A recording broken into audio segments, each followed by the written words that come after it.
Namaskaram, Sadhguru. Indians don't know the greatness of this culture.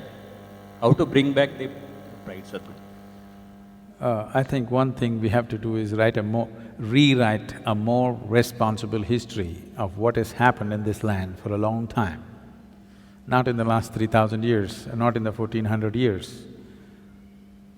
What people in this land have done for a long time has to be brought back.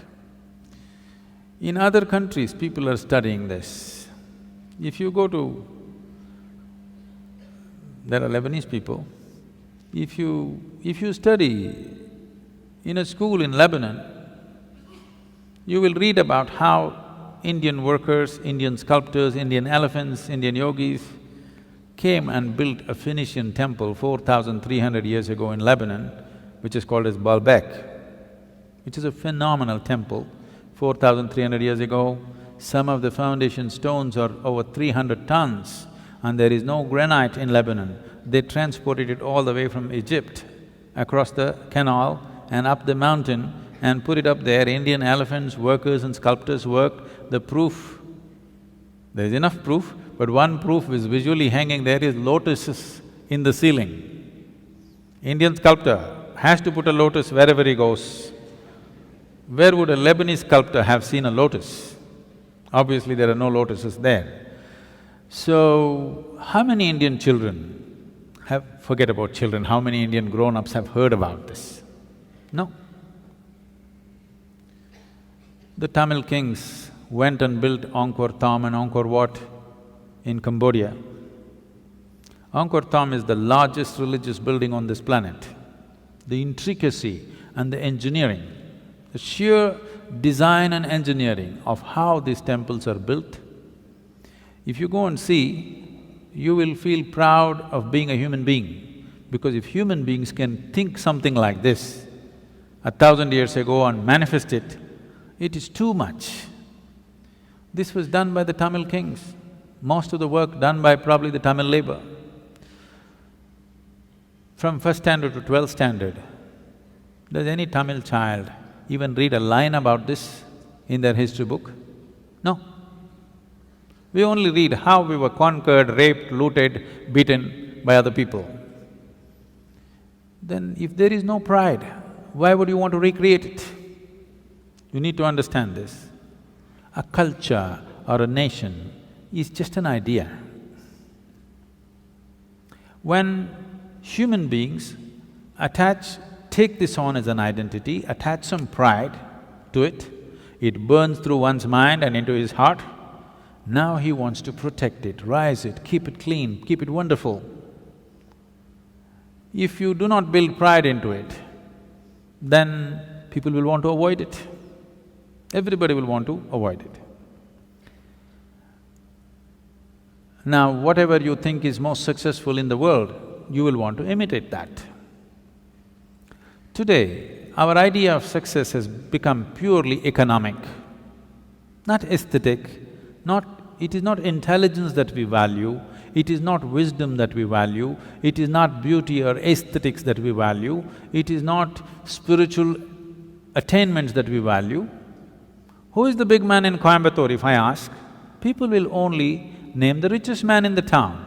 They will not name the wisest man in town, the most beautiful man in town, most meditative man in town. No, the richest man in town is the biggest man. So who is the biggest whatever?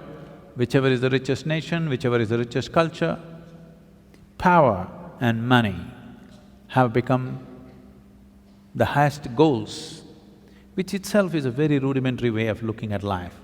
Because of that, right now, I promised the American meditators, next 2 years I'm going to invest a lot of time in United States because knowingly or unknowingly, they have taken on the leadership in the world. No sense? See, if all the American people wear blue workman's clothes, half the world is wearing Americans' workman's clothes. You just go to any city, Mumbai or Chennai or Bangalore especially, you look down below the knees, more than 60% is wearing blue denims. When we have the most intricate weaves, there are over 120 weaves in the country which are unique and many of them are dying. No other culture on the planet has the variety of weaves that India has. All of them will die. Chinese silk is going to kill it unless all of you ladies make at least 20% of your wardrobe into handmade Indian weaves. They will all vanish in the next 10 or 15 years. Why is everybody wearing not even American executives' clothes, American workman's clothes? As if that's not enough, if they tear their trousers, everybody tears their trousers. Yes. It's all torn, but in a very expensive way. Now, if Americans put carbon dioxide in a bottle and drink it, even a kindergarten child knows human body needs oxygen, not carbon dioxide. But because America drinks carbon dioxide and says this is the real thing, more than half the world drinks carbonated water today. If you go to one of the remote villages here, there may be people, not in this area maybe, but anywhere else if you go, they might not have heard the word yoga, but they know what is Coca-Cola. Okay? So, I thought if Americans tear their trousers, everybody tears, Americans wear their pants down in their seat, everybody does the same thing, Americans drink carbon dioxide, everybody does that. So I thought if we can get America to meditate, the world will meditate.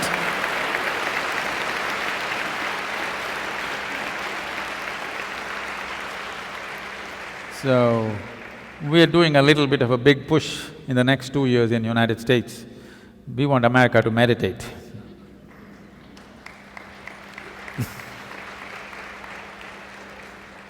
They're kind of getting ready, they're tired of the carbonated water.